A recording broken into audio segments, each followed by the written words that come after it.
Hello అందరికీ. ఇవాళ Sunday అంటే ఖచ్చితంగా మన ఇంట్లో నాన్ వెజ్ అనేది కంపల్సరీ. ఇవాళ మా ఇంట్లో కూడా నాన్ వెజ్జే. ఏంటంటే ఫారెన్ కోడి తెలుసా మీకు? కొద్దిగా మసాలా మిక్సీ పెట్టుకుందాం రండి. దీంట్లో ధనియాలు, వెల్లుల్లిపాయ, లవంగాలు, మరాఠీ మొగ్గ, మరాఠీ పువ్వు, ధనియాలు ఇవన్నీ వేసేసి, గసగసాలు వేసేసి, ఇవన్నీ పెట్టేసి మిక్సీలో వేసుకుని మెత్తగా పేస్ట్ లాగా పెట్టుకుని పక్కన పెట్టేసుకోవాలి. చికెన్ని బాగా శుభ్రం చేసుకుని పక్కన పెట్టుకోవాలి. ఇప్పుడు గ్యాస్ ఆన్ చేసి కడాయి పెట్టుకుని దాంట్లో ఆయిల్ పోసుకోవాలి. ఇది కొంచెం ఆయిల్ ఎక్కువగానే ఉంటుంది. కొంచెం ఆయిల్ పోసుకున్న తర్వాత దీంట్లో కట్ చేసుకున్న నేను 3 ఆనియన్స్‌ని, 2 పచ్చిమిర్చిని కట్ చేసి పెట్టుకున్నాను. ఆ ఆనియన్స్, పచ్చిమిర్చి వేసేసుకుని బాగా ఫ్రై చేసుకోవాలి. అలాగే ఇందులో సాల్ట్ వేస్తున్నా. సాల్ట్ వేసుకుని ఆనియన్స్‌ని ఫ్రై చేసుకుంటే కనుక త్వరగా మగ్గిపోతాయన్నమాట. అలాగా సాల్ట్ వేసేసుకుని బాగా మిక్స్ చేసుకున్నాను. మిక్స్ చేసుకుని బాగా మగ్గనిచ్చాను. అంటే పచ్చివాసన పోయేంత వరకు కూడా ఆనియన్స్‌ని బాగా ఫ్రై చేసుకున్నాను. ఫారెన్ కోడి అంటే ఏంటో అనుకోకండి. బ్రాయిలర్ కోడి, ఫారెన్ కోడి, నాటుకోడి అని 3 రకాల కోళ్ళుంటాయి. అలాగే ఇది ఫారెన్ కోడి. ఫారెన్‌లో పెంచుతారు ఇవి.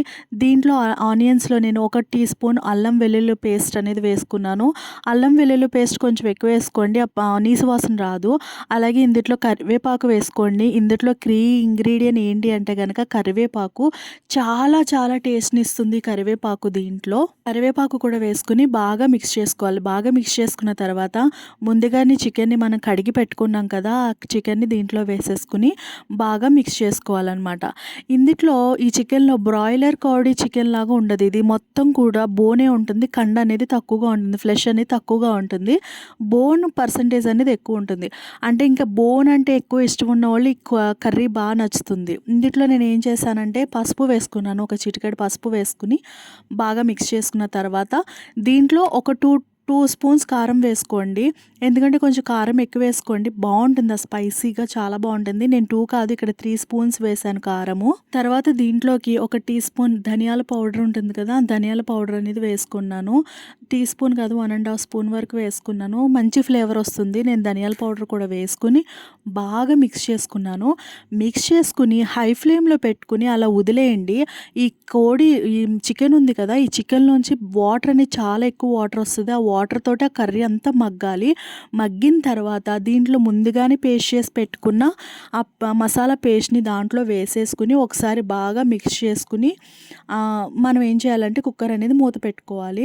మిక్స్ చేసుకున్న తర్వాత దీంట్లో నేను వాటర్ పోసుకున్నాను. ఎంత అంటే మన కర్రీకి సరిపడేంత వాటర్‌ని పోసుకుని నేనేం చేస్తున్నానంటే వాటర్ పోసుకొని కుక్కర్ మూత పెట్టుకోవాలి. దీంట్లో కొంచెం ఎక్కువే వాటర్ పోసుకోండి.